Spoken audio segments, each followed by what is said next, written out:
স্বাগত আজকের বাংলাদেশে। আপনাদের সঙ্গে আছে আমি খালেদ মহিউদ্দিন। মহাজোট নতুন মেয়াদে সরকারে আসার পর ১৯ দলের জোট সহিংস আন্দোলন থেকে সরে এসেছে। এমনি সময় সেই সহিংসতার রূপ ধরে মাঠে এসেছে ছাত্রলীগ। তাদের বেপরোয়া আচরণে বিব্রত সরকারি দলের অনেক নেতাও। পিস্তলবাজদের পক্ষে আগের মেয়াদের তুলনায় সাফাইয়ের পরিমাণও এবার অনেক কম। তবে ছাত্রলীগ নামধারী অপরাধীদের দমনে আইনের কঠোর প্রয়োগ ছাড়া এক্ষেত্রে সরকারের প্রকৃত অবস্থান আজ করা যাচ্ছে না। এসব নিয়ে আজকের আলোচনার শিরোনাম ছাত্রলীগে বিব্রত সরকার। কথা বলতে স্টুডিওতে আছেন বাংলাদেশ ছাত্র মৈত্রীর প্রতিষ্ঠাতা সভাপতি ও রাষ্ট্রীয় সাবেক ভিপি সংসদ সদস্য ফজলে হোসেন বাদশা, আছেন জাতীয়তাবাদী আইনজীবী ফোরামের যুগ্ম সম্পাদক ব্যারিস্টার পারভেজ আহমেদ এবং বাংলাদেশ ছাত্রলীগের কেন্দ্রীয় কমিটির সভাপতি এইচ.এম. বদিউজ্জামান সোহাগ। স্বাগত আপনাদের।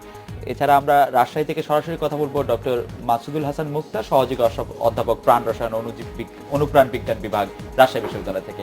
আপনাকেও স্বাগত। আমি জনাব সোহাগ, আপনার কাছে প্রথমে জানতে চাইবো যে আমরা আজকে যে শিরোনামটি দিলাম যে ছাত্রলীগে সরকার বিব্রত প্রশ্নবোধক, ছাত্রলীগের কারণে কি সরকার আসলে বিব্রত?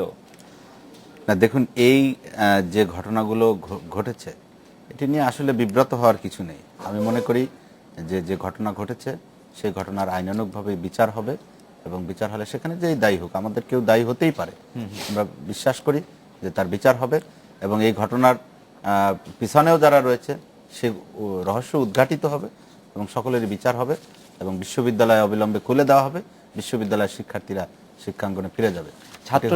এটা নিয়ে আসলে বিব্রত হওয়ার কোনো অবকাশ আছে বলে আপনি নিশ্চয়ই লক্ষ্য করেছেন যে গতকাল স্বরাষ্ট্র প্রতিমন্ত্রী বলেছেন যে ছাত্রলীগের ঘটনায় আমাদের নাক কান কাটা, ছাত্রলীগের ঘটনা না, বিশ্বজিতের ঘটনা আমাদের মাথা নিচু হয়ে গিয়েছিল, এখন এই ঘটনায় আমাদের নাক কান কাটা গেল। না, এটি আসলে উনি কিভাবে বলেছেন আমার বোধগম্য নয়, কিন্তু এটি উনি দায়িত্ব এড়িয়ে যাওয়ার কথা বলেছেন নিশ্চয়ই, কারণ না হলে এই ধরনের বক্তব্য দেওয়াটি কারো পক্ষে সমীচীন নয়। আমি মনে করি যে উনি যদি ওনার দায়িত্বটি সঠিকভাবে পালন করে, ওখানে তদন্ত করে এবং যারা দায়ী এই ঘটনার সাথে এবং এই বিশ্ববিদ্যালয়কে অস্থিতিশীল করার জন্য এখানে যারা যারা সম্পৃক্ত তাদেরকে যদি উনি গ্রেপ্তার করতে পারে, তাদেরকে যদি বিচারের মুখোমুখি দাঁড় করাতে পারে, বরঞ্চ সেটি ওনার সফলতা। কিন্তু রাজশাহী বিশ্ববিদ্যালয়ের ঘটনা যদি আমি বাদও দেই, আমি যদি মোটা দাগে কয়েকটি ঘটনা উল্লেখ করি। প্রথম আলো পত্রিকা ৩ ফেব্রুয়ারি ছাপা হয়েছে যোগাযোগ মন্ত্রীর সামনেই ছাত্রলীগের হাতাহাতি, তারপরে যোগাযোগ মন্ত্রী একসময় উঠে চলে গিয়েছিলেন, তারপরে আবার তাকে ক্ষমা চেয়ে সেখানে ফিরিয়ে নিয়ে আসা হয়েছে। একজন অরুণ দেবনাথ আজকে ২১ বছর ধরেই মদন মোহন কলেজ শাখা ছাত্রলীগের নেতাতেই রয়েছেন। আমরা তার বিরুদ্ধে ৭০ লক্ষ টাকা লোপাটের অভিযোগ রয়েছে। আমরা যদি দেখি কয়েকদিন আগে ফেসবুকে অশ্লীলতা নিয়ে মারামারির কাণ্ডে, মানে একটি মারামারি কাণ্ড হয়েছে, বারে বোতল ছোড়াছুড়ি হয়েছে, শিক্ষককে মারধর করা হয়েছে, চর মারা নিয়ে নানা রকম ঘটনা ঘটেছে জাহাঙ্গীরনগর বিশ্ববিদ্যালয়, জগন্নাথ বিশ্ববিদ্যালয়ে। তো এইসব ঘটনায় কি সরকার একটু বিব্রত হওয়ার কারণ আছে না? এটি নিয়ে সরকারের বিব্রত হওয়ার কিছু আছে বলে আমি মনে করি না। এখানে আমাদের যারা যেখানেই অপরাধের সাথে জড়িত, আমরা কিন্তু তাদের বিরুদ্ধে প্রত্যেকটি ঘটনার স্পেসিফিকভাবে আমরা কিন্তু ব্যবস্থা নিয়েছি এবং যারা সংগঠনের নিয়ম নীতি যারা লঙ্ঘন করেছে তাদেরকে সংগঠন থেকে বের করে দেওয়া হয়েছে। আপনার দৃষ্টি আকর্ষণ করার জন্য আমি সেই অস্ত্রধারী ছাত্রলীগের সম্পাদক, সেটি প্রথম আলো পত্রিকা ছাপা হয়েছে ২৩ জুলাই, ছাত্রলীগের রাজশাহী বিশ্ববিদ্যালয়ের সেই সাংগঠনিক সম্পাদক যাকে এস.এম. তৌহিদ আল হোসেন ওরফে তুহিন, যিনি অস্ত্রসহ তাকে বিভিন্ন পত্রপত্রিকায় ছবি পাওয়া গেছে, তাকে সাংগঠনিক সম্পাদকের পদ থেকে তাকে প্রায় একটি প্রমোশন দিয়ে সাধারণ সম্পাদক করা হয়েছে। দেখুন, রাজশাহী বিশ্ববিদ্যালয়ের গত ১ বছরের যে ঘটনা, সেখানে আমাদের একাধিক ছাত্রনেতা তিনি প্রাণ দিয়েছেন এবং আপনারা জানেন যে রাজশাহী বিশ্ববিদ্যালয়ের ২০১২ সালের ২৩শে আগস্ট শিবিরের হামলায় আহত আমাদের একজন হাফেজ, তিনি কোরআনের হাফেজ ছিলেন, হাফেজ মাহবুব আলম রতন, যিনি ছাত্রলীগের সোহরাওয়ার্দী হলের সভাপতি ছিলেন, তিনি গত ১৩ই জানুয়ারি তিনি মারা গেছেন ছাত্রলীগ শিবিরের হামলায়। তিনি দীর্ঘদিন মানে চিকিৎসাধীন অবস্থায় ছিল। শুধু তাই নয়, গত ১ বছরে রাজশাহী বিশ্ববিদ্যালয়ের আমাদের অসংখ্য নেতাকর্মীকে, আপনারা জানেন রাজশাহী বিশ্ববিদ্যালয়ের এক নেতা যিনি পুলিশের সাব ইন্সপেক্টরের চাকরি হয়েছিলেন, তাকে বিশ্ববিদ্যালয়ে আঘাত করতে না পেরে তার গ্রামের বাড়ি গাইবান্ধায় তাকে আক্রমণ করে তাকে হত্যা করা হয়েছে। এমনিভাবে আমাদের তৌহিদ আল তুহিন, তাকিম সহ অসংখ্য নেতাকর্মীকে, আমাদের মধ্যে যারা যখনই সংগঠনের মানে নিয়ম নীতি লঙ্ঘন করেছে আমরা ব্যবস্থা নিয়েছি, প্রশাসনও তাদেরকে আইনানুগ ব্যবস্থা নিয়েছে। কিন্তু গত ৬ মাসে আপনারা জানেন এই তুহিন মৃত্যুর মুখে ছিল এবং তুহিন সহ অসংখ্য নেতাকর্মীদেরকে আপনারা জানেন যে প্রায় আমাদের 18 জন নেতাকর্মী আজকে পঙ্গুত্ব বরণ করছে, কারো হাত নেই, কারো পা নেই। এবং রাজশাহীতে আমি একাধিকবার গিয়েছি এই ঘটনার পরে, এবং তুহিনও আপনারা জানেন যে তাকে তিনি আজকে কিন্তু এটা কি জাস্টিফাই করে মানে ছাত্রলীগের এরকম আচরণ করাকে বা তুহিনকে প্রমোশন দেওয়ার ক্ষেত্রে? আমরা তুহিনের জন্য খুবই দুঃখিত যে তিনি, কিন্তু তুহিনের ছবি অস্ত্রসহ ছাপা হয়েছে এখানে এই সকল অস্ত্র আসলে অনেক সময় আত্মরক্ষার কারণে শিক্ষাঙ্গনে এগুলো কিন্তু ব্যবহৃত হয় অনেক সময়। আমি মনে করি যে তুহিনরা আজকে আপনার যেভাবে তাদের উপরে হামলা করা হয়েছে, যেভাবে তারা আজকে মৃত্যুর মুখ থেকে ফিরে এসেছে, এবং এখানে বিশ্ববিদ্যালয়ে আমাদের যে কজন নেতাকর্মী, আমি বিশ্ববিদ্যালয়ে বারবার গিয়েছি, আপনারা দেখবেন আমাদের এই গত 6 মাসে আমাদের প্রায় 18 জন নেতাকর্মী এই অস্ত্র হাতে না থাকলে তাদের পক্ষে আত্মরক্ষা করাই মুশকিল হতো। তাহলে ওই বিশ্ববিদ্যালয়ে এরা যেতে পারতো না। এই অস্ত্র হাতে না থাকলে তাদের পক্ষে আত্মরক্ষা করা মুশকিল হতো। আজকে যারা এই বিশ্ববিদ্যালয়ে আপনারা জানেন যে একটি আন্দোলন হলো এখানে, যে শিক্ষার্থীদের বেতন ফি বৃদ্ধির পরে যে একটি আন্দোলন হয়েছে, আপনারা জানেন যে এখানে এই বিশ্ববিদ্যালয়ের শিক্ষার্থীরা এখানে আন্দোলনের নেতৃত্ব দিতে পারে নাই, কারণ এই জামাত শিবিরের কারণে আজকে এখানে কোনো প্রগতিশীল ছাত্র সংগঠনের নেতৃত্ব নাই। এখানে যারা নেতৃত্ব দিয়েছেন, আমি কয়েকজনের নাম উল্লেখ করতে চাই। আমরা কি আবার একটু পরে আপনার কাছে আসবো? এক মিনিটে শেষ করছি। দেবাশিস রায়, তিনি বাসদের মহানগরের নেতা, ওই বিশ্ববিদ্যালয়ের ছাত্র নয়। মুরাদ হোসেন, তিনি একজন ওই মহানগরের নেতা গণসংহতি আন্দোলনের।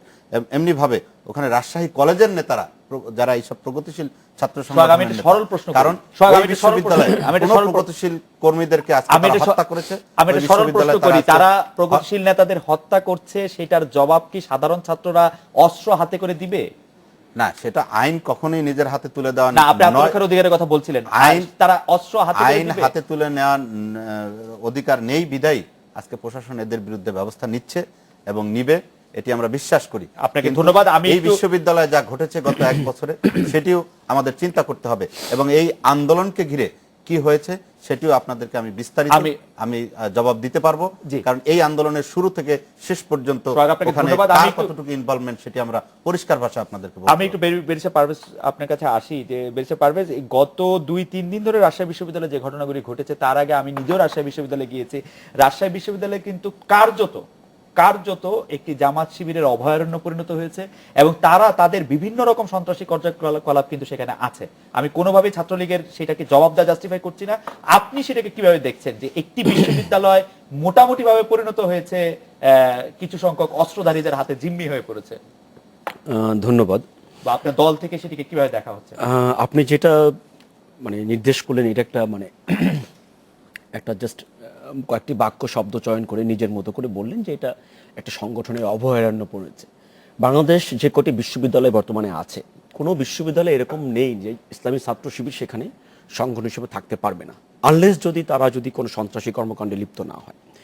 এখন সরকার কর্তৃক একটি স্বীকৃত ছাত্র সংগঠন রাজশাহী বিশ্ববিদ্যালয়ে তাদের প্রতিষ্ঠাতা বেশি, বা তাদের নেতা কর্মী সমর্থকদের অবস্থান বেশি, অন্যায়ের মধ্যে তারা অনেক হত্যাকর্মে অংশ নিচ্ছে, তারা হাত পা কেটে দিচ্ছে সাধারণ আমি একটু ছাত্রলীগের কর্মীদের আসছি। হ্যাঁ, এগুলি হচ্ছে অভিযোগ। এগুলির ব্যাপারে প্রশাসন আছে, দেশের সরকারি কাঠামো আছে, আইন আছে, স্বরাষ্ট্র মন্ত্রণালয় আছে। এই ব্যাপারে বোধহয় আমি আপনি বক্তব্য দেওয়ার কিছু নেই, এটা সরকারি প্রক্রিয়ার অংশ।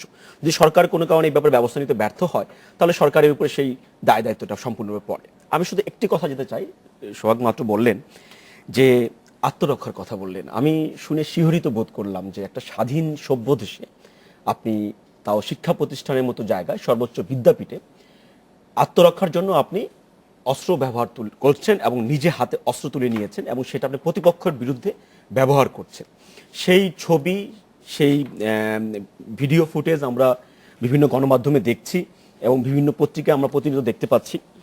সেটার পক্ষে যদি আমি একটি শব্দ উচ্চারণ করি, তাহলে মনে হয় যে এই সারা দেশে যেসব সন্ত্রাসী এবং অস্ত্রধারী সন্ত্রাসী আছে, তাদের প্রত্যেকটি কাজকে আপনার জাস্টিফাই করতে হবে। এবং কারো বিরুদ্ধে, কিন্তু পারভেজ ভাই, একটি বিষয় তো খেয়াল করার মতো, এই ধরনের ঘটনা যখনই আসছে, আমরা বিশ্বজিৎ হত্যাকাণ্ডের কথা বলি, রাজশাহী বিশ্ববিদ্যালয়ে তারা কিন্তু শাস্তি পাচ্ছে। বিশ্বজিৎ হত্যায় মনে রাখতে হবে সবচেয়ে কম সময়ের বিচারে 8 জন ছাত্রলীগ কর্মীর সর্বোচ্চ রায় হয়েছে। কতজন? 8 জন না, যদি আপনি 10 জনও হয়, 20 জনও হয়ে থাকে, সেটা একটা অতীতে এরকম আর কিছু আপনি মনে করতে পারেন? মানে না।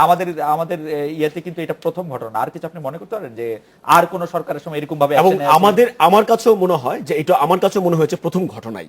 প্রথম ঘটনা কোন সেন্সে? ইনসিডেন্টের ক্ষেত্রে। কারণ এরকম কোন প্রকাশ্য দিবালোকে হরতালের দিন শিবির মনে করে বা বিরোধী দল মনে করে আপনি কুপিয়ে একটি সংখ্যালঘু সম্প্রদায়ের শুধু হিন্দু ভাই মনেকে আপনি কুপিয়ে হত্যা করেছেন, এরকম ঘটনা কখনো ঘটেনি। এরকম ঘটনা ঘটেছে, এরকম ঘটনা টেলিভিশনে পেয়েছে প্রথম। আমি এরকম ঘটনা আপনাকে মনে করিয়ে দিতে পারি, আমি আপনি যখন বিশ্ববিদ্যালয়ের ছাত্র ছিলাম সেরকম অনেকগুলি ঘটনা আমি আপনাকে হয়তো মনে করিয়ে দিয়ে এখন ঠিক সময় আছে, নষ্ট করব না। কিন্তু আমার কথা হচ্ছে যে অতীতে যদি কোনো একটি ঘটনা হয়ে থাকে যেটা অবশ্যই ছাত্র রাজনীতির জন্য কলঙ্ক স্বরূপ, বা যে রাজনীতি বা যে ঘটনার জন্য আমরা লজ্জিত বোধ করব, সেই লজ্জিত ঘটনা বা ইনসিডেন্টকে আবার সামনে এনে বর্তমান ঘটনাকে জাস্টিফাই করার মতো কোনো উপাদান আমরা খুঁজে পাবো না। এই ব্যাপারে আমি সম্পূর্ণ আপনার একমত যে অতীতের ঘটনার সাথে এটা জাস্টিফাই করা। এখন কথা হচ্ছে যে সোহাগ যেটা বললেন, ছাত্রলীগের উনি সর্বোচ্চ দায়িত্বে আছেন। আমাদের গতকাল আমরা যদি ভুল না করে থাকি, আমাদের একজন দায়িত্বশীল মন্ত্রী বলেছেন, ডক্টর হাসান মাহমুদ, উনি বলেছেন ছাত্রলীগ, হাসান মাহমুদ এখন আর মন্ত্রী নন। আচ্ছা যাই হোক, উনি সরকার দলের এমপি অবশ্যই, আগে সাবেক মন্ত্রী ছিলেন। জি। উনি বলেছেন যে ছাত্রলীগ আমাদের কোনো অঙ্গ সংগঠন বা এফিলিয়েটেড কোন সংগঠন না, নয়। এটা ঠিক বলেছেন। হ্যাঁ, সহযোগী সংগঠন, ঠিক বুঝলাম। বলেছেন। না, সহযোগী সহযোগী হোক, অঙ্গ সংগঠন হোক, একই ভাবাদর্শে হোক, যেই নামেই ডাকেন আপনি, ছাত্রলীগ আর আওয়ামী লীগ, ছাত্রলীগ আর আওয়ামী লীগ হচ্ছে দাঁত আর আতের সম্পর্ক। আজকে ওনারা প্রমোটেড হয়ে আওয়ামী লীগে যাবেন। এখন যদি উনি বলেন যে আওয়ামী লীগ আমরা চিনি না, আওয়ামী লীগকে, এটা বাংলাদেশের লোকের কাছে আরেকটা নতুন একটা জোকস হবে। আপনি 2014 পারভেজ ভাই, আপনাকে অনেক ধন্যবাদ। আমি একটু জনাব ফজলুল হোসেন বাদশা আপনার কাছে আসি। গত 2 দিন ধরে আপনি রাজশাহীতে ছিলেন, আপনার সাথে কথা হচ্ছিল, আপনার বিশ্লেষণ কি পুরো ঘটনাটার মধ্যে? এবং আত্মরক্ষার প্রসঙ্গ বারবার আসছে, সেটি আজকে নানা পর্যায় থেকেও কথাগুলি আসছে, আপনি কিভাবে দেখেন এটি যদি একটু বলেন বাদশা ভাই? আমি একটু শক্ত কথাই বলবো যে ছাত্র শিবির সম্পর্কে যদি আমরা কোনো সিদ্ধান্তে পৌঁছাতে না পারি, তাহলে পারে কোনো শিক্ষা অঙ্গন সেখানে শান্তি ফিরে আসবে না, আইন শৃঙ্খলাও বাহিনীও কিছু করতে পারবে না। এটা হলো বাস্তবতা। প্রকাশ্য দিবালোকে কুপিয়ে মারার ঘটনা রাজশাহী বিশ্ববিদ্যালয়ে শিবিরই শুরু করেছে। সেটা এবং দিয়ে বাসায় কি রাজশাহী বিশ্ববিদ্যালয়ে এমন একটা ঘটনাকে জাস্টিফাই হয়ে যাবে? না, আমি জাস্টিফাই আপনি করছি না। কালকে আমি জাস্টিফাই এর কথাই বলিনি। জি।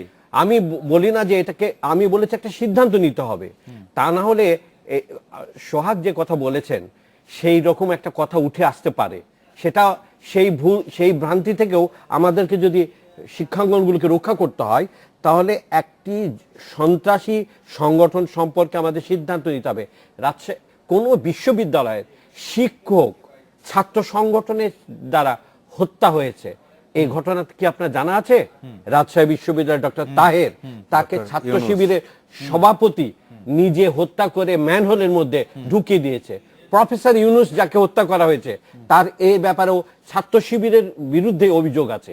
এগুলো কি বিচার হচ্ছে না নাকি বিচার বন্ধ আছে? না, এই বিচার এবং বিগত যখন বিএনপি জামাত ক্ষমতায় ছিল, গত আপনি বিএনপি জামাত যখন ক্ষমতায় ছিল, আমি একটু কথাটা বলি, বিচারের অগ্রগতি একটু বলেন। বাদশা ভাই একটু আমি বলেন। কথাটা, বিএনপি জামাত যখন ক্ষমতায় ছিল তখন আদালত থেকে সেই হত্যা থেকে ছাত্র শিবিরের সভাপতিকে মুক্ত করে জামাতে ইসলাম রাজশাহী শহরে সমাবেশ করে ঘোষণা করেছে যে আমরা প্রমাণ করলাম ছাত্র শিবির কোনো সন্ত্রাসী সংগঠন না। তাহলে তখন বিচার ব্যবস্থাও কিন্তু ছাত্র শিবিরকে সহায়তা করেছে। আমার প্রশ্ন হলো, তার পরবর্তীতে বাস্তবে কি হলো? তার পরবর্তীতে 8 বছর আগে কথা তার বললেন। ফলশ্রুতিতে হলো এই সন্ত্রাসী তৎপরতা রাজশাহী বিশ্ববিদ্যালয়ে চলতে থাকলো। না, আমি বললাম যে 8 বছরের সরকারি স্টেপগুলি কি ছিল? ছাত্রলীগ এখন আপনি নিজেও এমপি ছিলেন যতটুকু আমি জানি, এখনো এমপি আছেন। হ্যাঁ। আপনি কি এই যে একটি মামলায় কোয়াশমেন্ট হলো, আপনি বললেন যে এটা আইনের ভাষায় কোয়াশমেন্ট বলে, মুক্ত যেহেতু হয়েছে, ফ্রি করে দেওয়া হলো তাকে, পরবর্তীতে এটাকে যে কোনো ফৌজদারি কখনো তামাদি হয় না, আপনি বোধহয় জানেন, বোধহয় ল মেকার হিসেবে অবশ্যই। তো তাহলে সেই জিনিসটাতে কেন আমার মনে হয় এই বিষয়টিতে যাওয়ার আগে বাচ্চা ভাই আমরা একটা বিরতি নিব, বিরতির পর ফিরে এসে আপনি যেটিতে শুরু করেছিলেন সেইখান থেকে আমি একটু বলবো আপনাকে যে আপনি সরকারের আইন প্রণেতাদের একজন, আপনি জামাত শিবিরকে নিষিদ্ধ করা নিয়ে অনেক কথা হচ্ছে, এটা কোথায় গিয়ে আটকে থাকছে, কেন নিষিদ্ধ করার ক্ষেত্রে আপনারা উদ্যোগ নিচ্ছেন না, বা কোথায় এটি আটকে থাকছে? আপনিই বলছেন এটি নিষিদ্ধ না করা হলে এটি একটি ভয়াবহ দিকে যাচ্ছে এবং কোনো নিষিদ্ধ করার ক্ষেত্রে আপনারা উদ্যোগ নিচ্ছেন না, বা কোথায় এটি আটকে থাকছে? এবং আপনিই বলছেন এটি নিষিদ্ধ না করা হলে এটি একটি ভয়াবহ দিকে যাচ্ছে এবং কোনো শিক্ষা প্রতিষ্ঠানে শান্তি ফিরে আসবে না। আমি একটু আপনার কাছ থেকে এটি জানতে চাইবো। আমরা এটা বিরতি নিয়ে ফিরছি আপনাদের।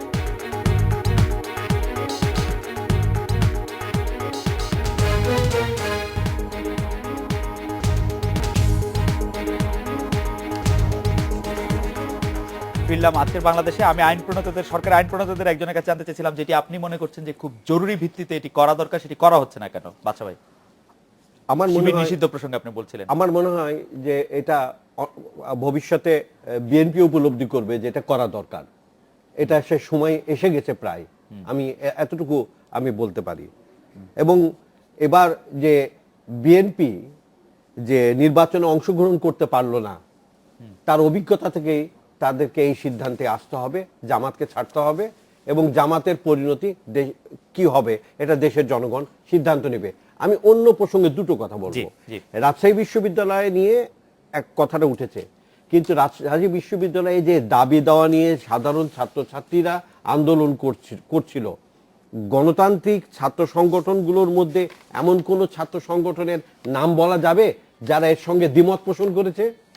বলা যাবে না।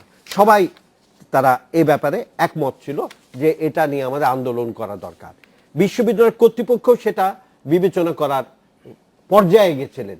তাহলে এখানে এই রকম একটা নাশকতামূলক পরিস্থিতির কেন সৃষ্টি হলো, এই প্রশ্নের উত্তর অবশ্যই আমাদের খুঁজে বের করতে হবে। আমরা রাজশাহী বিশ্ববিদ্যালয়ের একজন অধ্যাপক, সহযোগী অধ্যাপক মাসুদুল হাসান মুক্তা আছেন আমাদের সঙ্গে।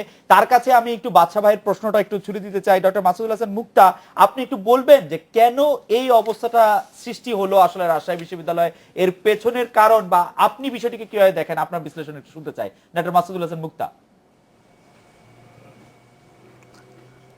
জি, ধন্যবাদ খালেদ ভাই। আসলে আমি খুব মনোযোগ দিয়ে কথাগুলো শুনছিলাম।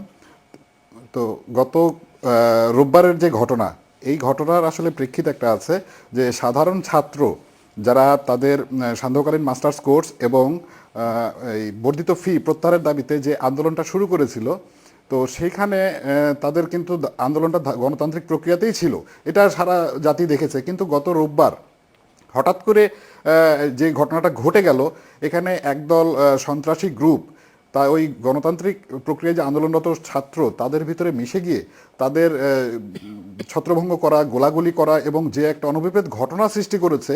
তো এইটা সেখানে যারা প্রত্যক্ষদর্শী তাদের সাথে কথা বলে আমরা যতদূর জানতে পেরেছি, তারা একটা বিশেষ গোষ্ঠী এবং সেখানে পুলিশ উপস্থিত ছিল। সেখানে পুলিশ কিন্তু ওই সন্ত্রাসী গোষ্ঠীর দিকে মানে ওদের প্রতি ব্যবস্থা না নিয়ে সাধারণ ছাত্রছাত্রীদেরকে ছত্রভঙ্গ করার জন্য তাদের প্রতি গুলি চালিয়েছে এবং তারা ওটাকে ছত্রভঙ্গ করেছে। এখানে আমার একেবারে সুনির্দিষ্ট প্রশ্ন, যে প্রক্রিয়ায় তারা আন্দোলন করছিল সেখানে আসলে কেউ কোনোভাবে বাধা দেয়নি এবং বিশ্ববিদ্যালয়ের প্রশাসন হয়তো এটা সেভাবে তারা করেনি, কিন্তু একটা বিশেষ গোষ্ঠী যখন এখানে এটা বানচাল করার ব্যাপারে অগ্রগামী ভূমিকা পালন করে, তখন এখানে আসলে দেখার ব্যাপার এখানে আসলে লাভ ক্ষতিটা কার বা কিভাবে। বিশেষ গোষ্ঠী যেহেতু একটা বিশেষ দলের, তো এখানে আসলে তাদের লাভ ক্ষতির হিসাবটা কিভাবে আছে, এটা আসলে খুবই বিবেচনা বিষয় বলেই আমাদের সাধারণ ছাত্র শিক্ষক এটা সবাই মনে করছে। পাশাপাশি আরেকটা জিনিস, যে যেই কাজগুলো বা তাদের যে দাবি দাওয়া। জি জি ডক্টর মুক্তা, আপনাকে ধন্যবাদ। আমরা আবার পরে আপনার সাথে সুযোগ পেলে নিশ্চয়ই কথা বলবো। আপনি একদম স্পষ্ট করে এটি তুলেছেন। আমি একটু জনাব বদিউজ্জামান সোহাগ, আপনার কাছে একটি প্রশ্ন করতে চাই যে আপনি বলছেন সরকার ছাত্রলীগকে নিয়ে বিব্রত নয়। আপনি ছাত্রলীগের সভাপতি হিসাবে আপনি কি ছাত্রলীগে যারা এখন মানে এত বড় সংগঠন, সারা দেশের নেতৃবৃন্দকে কি আপনি চেনেন, বা সারা দেশে যারা কর্মী আছে তাদেরকে চেনা সম্ভব আপনার পক্ষে? না, দেখুন, আমাদের নেতৃত্বের পর্যায়ে যারা রয়েছে তাদেরকে তো আমরা অবশ্যই চিনি। আমরা নেতা নির্বাচনের ক্ষেত্রে আমরা তাদের কিন্তু জীবন বৃত্তান্ত সংগ্রহ করেই আমরা নেতা নির্বাচন করি। আসলে আজকের যে আমাদের এই আলোচনাটা যে প্রসঙ্গে, সেটি হচ্ছে রাজশাহী বিশ্ববিদ্যালয়ের প্রসঙ্গ, এবং এখানে গণমাধ্যমে যে নিউজগুলো এসেছে, আমি আসলে দু একটি কথা আজকের এই আমি আমার আগের প্রশ্নে ফেরত দিতে চাই। আপনি যদি সবাইকে চেনেনি, তাহলে এই যে রাজশাহী বিশ্ববিদ্যালয়ে যারা পদে থেকে তারা এরকম কাজ করলো, আপনি কি জানতেন যে তারা এরকম একটি কাজ করতে পারেন? না, দেখুন, আমি একটু আসছি, আমি এই দিকটাতে আসছি। তবে তার আগে দেখুন, রাজশাহী বিশ্ববিদ্যালয়ের বেতন ফি বৃদ্ধির পরেই ছাত্রলীগ কিন্তু এখানে বিশ্ববিদ্যালয় প্রশাসনের কাছে এই স্মারকলিপিটি দিয়েছিল এবং সেখানে 21টি দফা তারা দিয়েছিল। এর মধ্যে বিভিন্ন হল, নতুন হল তৈরি করা, সম্পূর্ণ টিএসসি চালু করা সহ বিশ্ববিদ্যালয়ের বিভিন্ন দাবি নিয়ে পরিবহন এবং ইভেন রাকসু নির্বাচনের এটি ছিল 3 নম্বর দাবি, যে সান্ধ্যকালীন কোর্সের বিষয়টা ছিল 2 নম্বরে এবং বর্ধিত বেতন ফি বৃদ্ধি ছিল বাতিল, এটি ছিল 1 নম্বরে। 3 নম্বরে ছিল রাকসু। এবং এই বিষয়গুলো নিয়ে ছাত্রলীগ কিন্তু এই আন্দোলনের সাথেই ছিল। কিন্তু আমরা লক্ষ্য করেছি যেদিন বিশ্ববিদ্যালয় প্রশাসন এই দাবিটি মেনে নিল, মেনে নেওয়ার পরে ছাত্রলীগ কিন্তু বিশ্ববিদ্যালয় প্রশাসনের কে অভিনন্দন জানিয়ে একটি মিছিল শুরু করেছিল এবং সেই মিছিলে এই জামাত শিবির চক্র ককটেল হামলা করেছিল। ছাত্রলীগের বিশ্ববিদ্যালয় শাখার সহসভাপতি সোহেল রানা এবং রাসেল, তারা দুজন গুরুতর আহত অবস্থায় এখনো রাজশাহী মেডিকেল কলেজে তারা চিকিৎসাধীন রয়েছে। এরপরেই কিন্তু এই মানে বিশৃঙ্খলাটি শুরু হয় এবং আপনারা জানেন যে এরপরে প্রত্যেকটি হলে হলে হলের মসজিদের আমি মাইকে আবার একটু আপনাকে কষ্ট করে মনে করে দিতে চাই যে ছাত্রলীগের যেসব নেতার ছবি গণমাধ্যমে প্রকাশিত হয়েছেন তারা হচ্ছে বিশ্ববিদ্যালয় ছাত্রলীগের না, সেটা আমি জানি।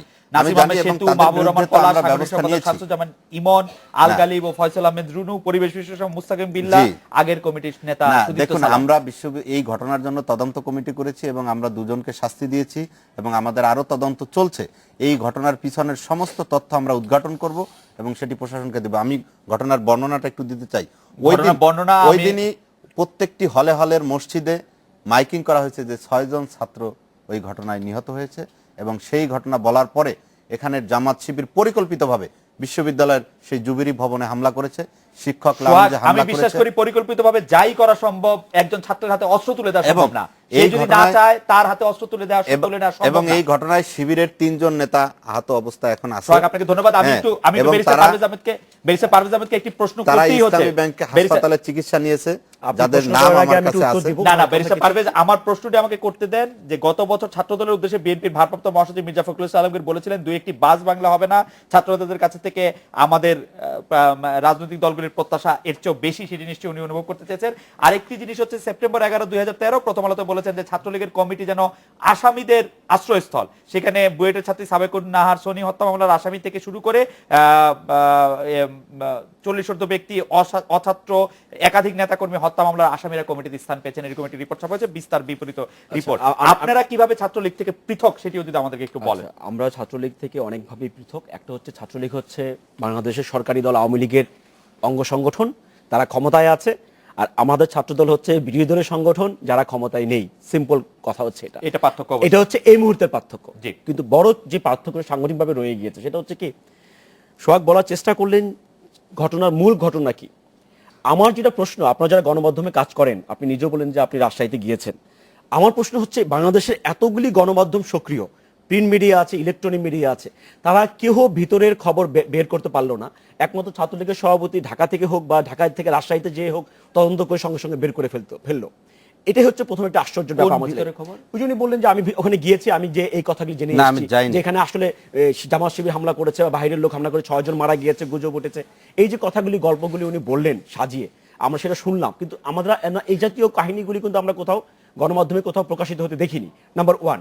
সেকেন্ডলি হচ্ছে যে আপনি যেটা বলার চেষ্টা করলেন যে ছাত্রলীগের এই কাজ আজকে শুধু শুরু না, এই ছাত্রলীগের এই কাজের যে মূল্যায়ন আপনি বললেন, এটা খুব অল্প একটা চিত্র চলে এসছে।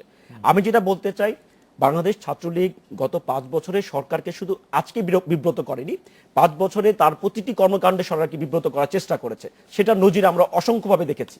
শুধু তাই না, আজকে বিরোধী দলের উপর যে মানে অঙ্গুলি নির্দেশ করা হচ্ছে যে জামাত শিবির বা অন্যান্য সংগঠন মিলে এই কাজটি করেছে, আজকে যেখানে বিরোধী দলের কোনো সংগঠনকে খুঁজতে দিলেও আজকে খুঁজে পাওয়া মুশকিল, সেখানে জামাত শিবিরের উপর সরকারের যে ক্র্যাকডাউন, সেখানে জামাত শিবির রাজশাহী বিশ্ববিদ্যালয়ে স্বগৌরবে দাঁড়িয়ে আছে, এটা আমার কাছে বোধগম্য নয়। কিভাবে তারা এটা পারছে? কারণ বাংলাদেশের এই রাজশাহী বিশ্ববিদ্যালয় বাংলাদেশ থেকে আলাদা কোনো বদ্বীপ না, এটা বাংলাদেশের একটি অবশ্যই রাজশাহী অঞ্চলের একটি সোহাগ যে বিশ্ববিদ্যালয়। বিষয়টি তুললো যে ছাত্রদের এই দাবিগুলির সাথে ছাত্রলীগ একমত ছিল আচ্ছা। এবং আরো এটা তো আরো dangerous কথা। সাধারণ যদি সাধারণ ছাত্রদের উপর কেন হামলা তার করবে মানে ছাত্রলীগ? খালেদ একটা জিনিস খেয়াল করেন, উনি যেটা বললেন যে ছাত্রলীগ এই দাবির সাথে একমত থেকেও যখন দেখেছে তাদের আন্দোলনের সাথে তাদের সাধারণ তাদের মিছিলে বা তাদের আন্দোলনের শরিক হয়নি, অন্য দলে বা অন্য মুভমেন্টে, অন্য ব্যানারে তারা স্বাচ্ছন্দ্য বোধ করছে, তখনই তারা তাদের উপরে হামলা করে এবং দাবিগুলি মেনে নেওয়া হয়েছে ততক্ষণে। এবং আপনি যেটা বললেন দাবিগুলি যে মেনে নেওয়া হয়ে থাকে এটার ব্যাপারে ভালো ব্যাখ্যা দিতে পারবেন যারা রাজশাহী বিশ্ববিদ্যালয় যারা অধ্যয়ন করছেন। একজন শিক্ষক মাত্র কথা বললেন, তিনি একটা গোষ্ঠীর কথা বললেন, উনি যদি একটু ভালো মতো ক্লারিফাই করলেন তাহলে আমরা হয়তো আর ভালো বুঝতে পারতাম যে উনি কার দিকে আঙ্গুলি নির্দেশ করেছেন। না, এখানে কিন্তু আমি একটু সংযুক্ত আমি করতে শেষ চাই। করিনি সোহাগ, একটু আমার মানে- কথা হচ্ছে কি যে আজকের যে এই যে উনি যে নিজে একটা সংগঠন দায়িত্বে আছেন, এসে সংগঠনকে ডিফেন্ড করলে কিন্তু লাভ নেই। আজকে বরং ওনার বলা উচিত ছিল এখানে বসে যে ছাত্রলীগের সমস্ত অপকর্মের দায় আমি কাঁধে নিয়ে আমি বলছি, যারা যারা এই বলার আগেই তো কাজগুলি- তারা বহিষ্কার হয়ে গেছে তো। না, বহিষ্কার আবিষ্কার করে দুদিন পরে তারা আবার আবিষ্কার হয়ে যাবে। আপনি কি বলছেন? এটা তো এটা খেলা, রাজনীতির খেলা একটা। আর আপনি একটু কথা বললেন, মহাসচিব বলেছে যে ছাত্রদলের ছেলেদের শুধু গাড়ি বাংলেই হবে না। আসলে এটা একটা পলিটিক্যাল একটা বক্তব্য। উনি এটা বুঝিয়েছেন ছাত্রদেরকে সরকার বিরোধী আন্দোলনে আরো ভালোভাবে পার্টিসিপেট করতে হবে। এখানে গাড়ি ভাঙার কথা উনি ইঙ্গিত করেননি, কিন্তু এই কথা মন্তব্যের কারণেই কিন্তু ওনাকে জেলে যেতে হয়েছে, আমরা দেখেছি। সরকার তার বিরুদ্ধে মামলাও দিয়েছে। আরেকটি যেটা আপনি বললেন যে ছাত্রদলের কমিটিতে অনেক অছাত্র বা আর কি বললেন যে বিভিন্ন রকমের, আসলে বাংলাদেশের বিভিন্ন যে ছাত্র সংগঠন আছে নেতৃত্বের সংকটটা কিন্তু একদিন থেকে শুরু হয়নি। আমরা দেখি অনেক অছাত্র বা আর কি বললেন যে বিভিন্ন রকমের, আসলে বাংলাদেশের বিভিন্ন যে ছাত্র সংগঠন আছে নেতৃত্বের সংকটটা কিন্তু একদিন থেকে শুরু হয়নি। আমরা দেখেছি স্বৈরাচার ছাত্রদলের বিরোধী নেতা নির্বাচন স্বৈরাচারের করেন। সময়ও এরশাদ সাহেবের ওলামা ডাকসু নির্বাচন দেখেছি আমরা, ওটা মনে আছে মহিউদ্দিন। জি। কিন্তু আজকে আমরা দেখছি গণতান্ত্রিক সরকারগুলি ক্ষমতায়, কিন্তু আমরা ডাকসু ডাকসু জাকসু রাকসু কোনোটাই আমরা দেখছি না। জি। তার মানে কি ছাত্র সংগঠনগুলি এখন আর নির্বাচনে তারা ইচ্ছুক না। তারা চাচ্ছেন এইটাকে বহাল রেখে বা পূর্বতন যে অবস্থা থাকে তাদের যে বাইরের অছাত্র দিয়ে তারা যেভাবে রাজনীতিকে রেগুলেট করতে পারেন এটাকে আরো পাকাপোক্ত করা, এবং পাশাপাশি যে সরকার ক্ষমতায় থাকছে, বিশেষ করে আমরা গত মহাজোট সরকারকে দেখেছি ছাত্রলীগের তাণ্ডব দানবীয় আচরণকে হার মানিয়েছে। এই জিনিসটা বন্ধ হওয়া উচিত। কেন আমি শুধু পার্টিকুলারলি শুধু দুই একটি মানে আপনি ইনসিডেন্ট বলবেন, বিশ্বযুদ্ধের কথা বলবেন, বিচার হয়েছে, বিচার দিয়ে আপনি ঘটনাকে জাস্টিফাই করা যাবে না, এটা টোটালি বন্ধ হতে হবে। আজকে আওয়ামী লীগ ক্ষমতা এসছে নির্বাচনের মাধ্যমে, একটি বিতর্কিত নির্বাচনের আপনি মাধ্যমে। খুবই খাঁটি কথা বলেছেন, এটি বন্ধ হতে হবে। কিন্তু আমি বাদশা ভাইয়ের কাছে আসতে চাই যে বাদশা ভাই, ব্যারিস্টার পারভেজ একটি গুরুত্বপূর্ণ আমি কথা পারভেজ বলেছেন ভাই যে আমরা একটা একটু বিরতি নিতে হচ্ছে। আমি একটু বাদশা ভাইয়ের কাছে প্রশ্নটা করে রাখি যে ব্যারিস্টার পারভেজ একটি খুব গুরুত্বপূর্ণ কথা বলছেন যে অনেক দিন ধরে বিশ্ববিদ্যালয়গুলিতে ছাত্র সংগঠনদের কোনো নির্বাচন হচ্ছে না। সেই নির্বাচনটি আসলে কেন হচ্ছে না? আমরা আসলে মোটের উপর যদি বলি 90-এর দশকের পর থেকেই আসলে দুই মেয়াদে বিএনপি 10 বছর, আওয়ামী লীগ প্রায় 12 বছর ক্ষমতা থাকলো, 11 বছর ক্ষমতা থাকলো, সেটি হচ্ছে না। এটি কেন হচ্ছে না সেটি যদি আমাদেরকে একটু বলেন, আমরা একটা বিরতি নিয়ে ফিরছি আপনার কাছে।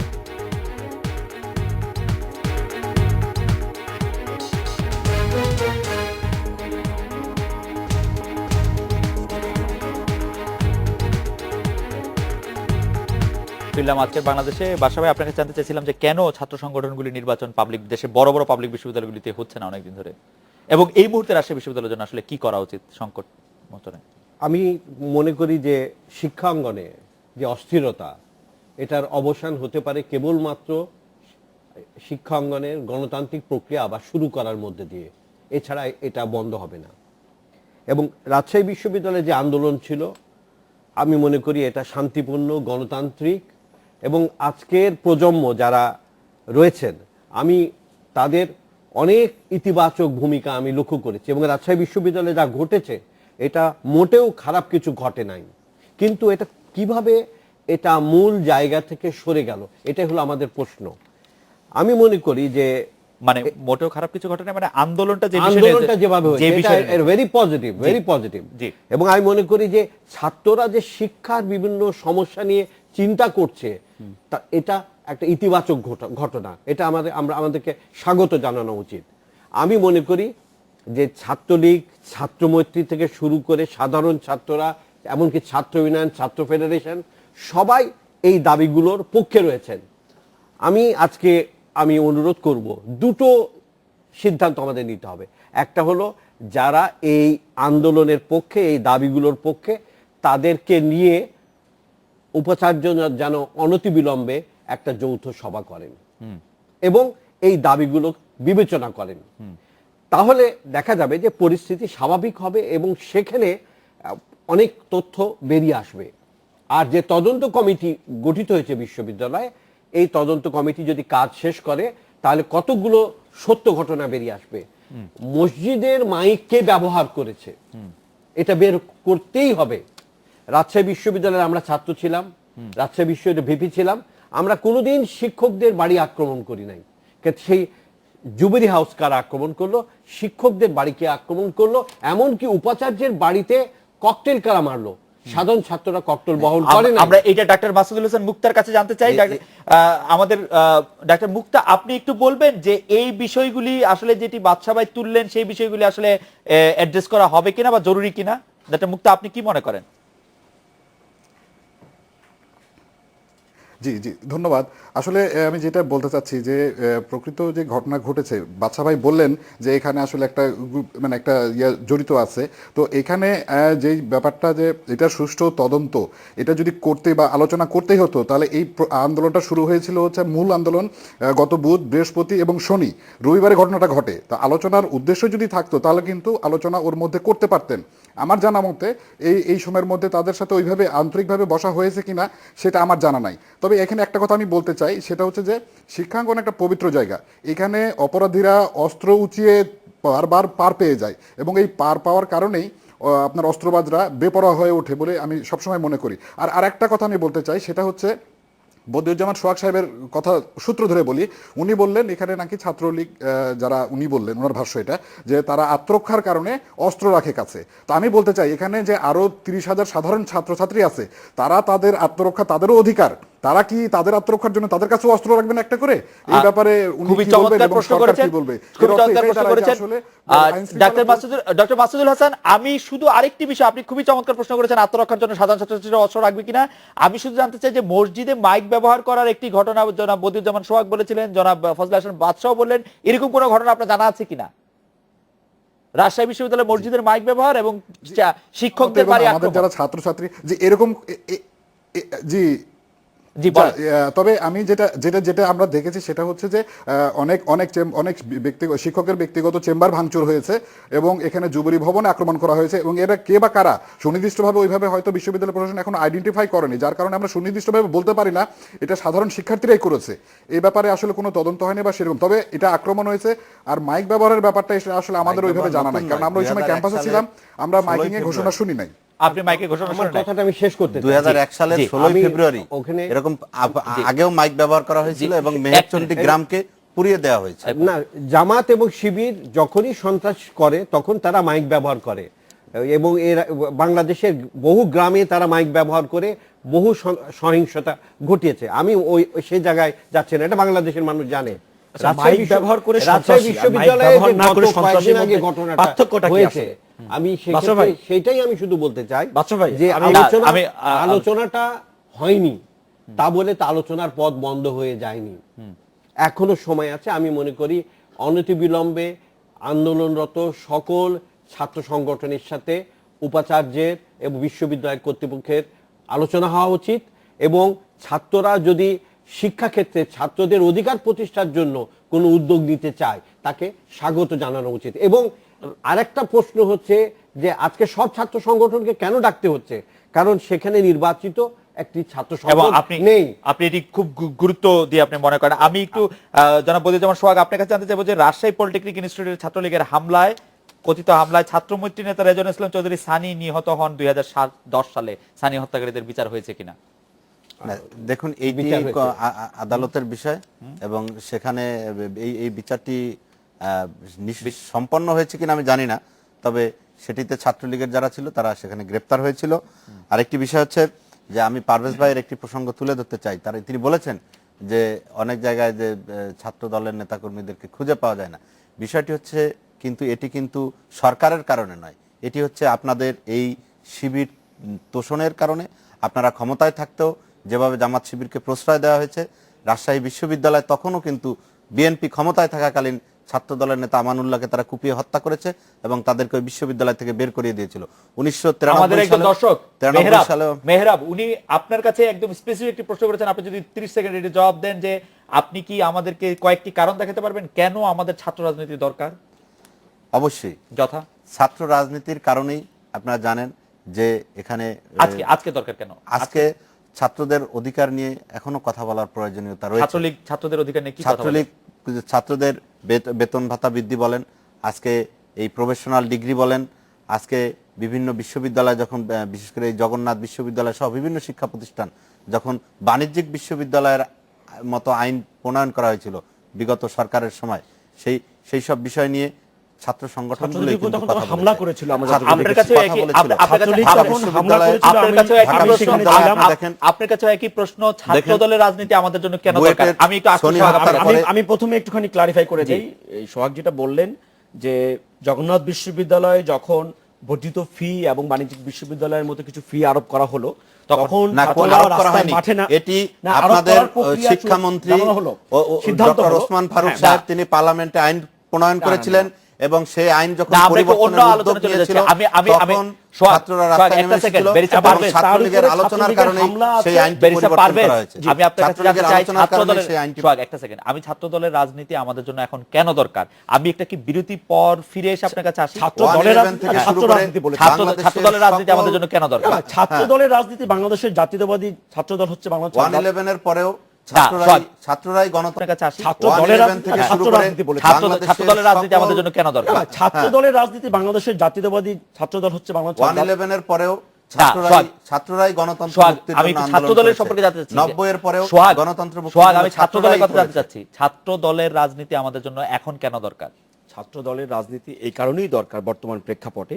জাতীয়তাবাদী ছাত্র দল হচ্ছে এমন একটি সংগঠন যেটা জাতীয়তাবাদী চেতনাকে ধারণ করে। এই রাজনীতির যারা অনুসারী, তারা যারা ছাত্র থাকে, তারা এই দলকে পছন্দ করে। এই দলের মাধ্যমে তারা পরবর্তীতে বিএনপি এবং অন্য জাতীয় রাজনীতি তারা কন্ট্রিবিউট রাখে। কিন্তু প্রশ্নটা হচ্ছে কোথায়? তাহলে আমি বিরতি নিয়ে ফিরে আসি, এই কনক্লুশন নিয়ে যাই, আপনার কাছে ফিরবো যে ভবিষ্যতে বিএনপি করতে পারবে, এই জন্য ছাত্র দলের রাজনীতি আমার করা দরকার। বিএনপি করতাম মানে আমরা এটা বিরতি নিয়ে ফিরছি আপনার কাছে। অবশ্যই। একটু বিরতি নিচ্ছি।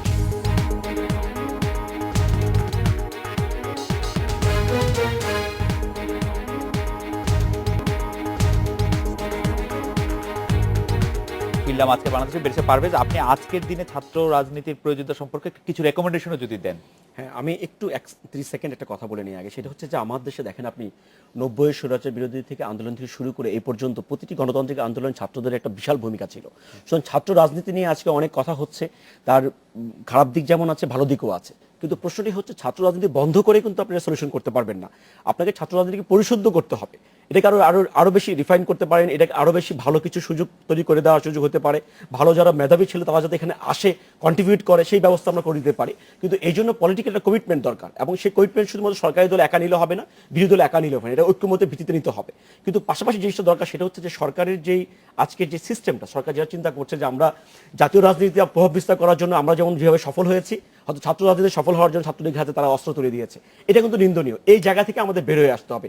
কারণ সরকার যদি চায় আন্তরিকভাবে যে কোনো অপরাধের ইমিডিয়েটলি সেটা সলিউশন বের করা সম্ভব। এবং পাশাপাশি আপনি দেখবেন, যেটা ছোট্ট একটা উদাহরণ দিই, আমরা সাম্প্রতিক একটা ঘটনা দেখেছি যে এই সাতক্ষীরাতে একটা ঘটনায় যে ব্যাংক ডাকাতি যেটা হলো, সেখানে 16 কোটি টাকা যে কিশোরগঞ্জে ব্যাংক ডাকাতি বলবো না, চুরি বলা যেতে পারে, চুরির যে ঘটনায় গভর্নমেন্ট কিন্তু অতি দ্রুততার সহিত সেটা টাকাটা উদ্ধার করতে সক্ষম হয়েছে, আসামিদের ধরতে সক্ষম হয়েছে। তার মানে প্রশ্নটি কি, সরকার যদি আন্তরিক হয় যে কোনো ইনসিডেন্টের ইমিডিয়েট সলিউশন সম্ভব। আপনাকে অনেক ধন্যবাদ। আপনি রাজশাহী বিদ্যালয় ছাত্রলীগ যে ঘটনা ঘটিয়েছে, তারা ক্ষমা প্রার্থনা করে সাধারণ ছাত্রদের কাছে তারা বলবে যে আমাদের কাজটি অন্যায় ছিল।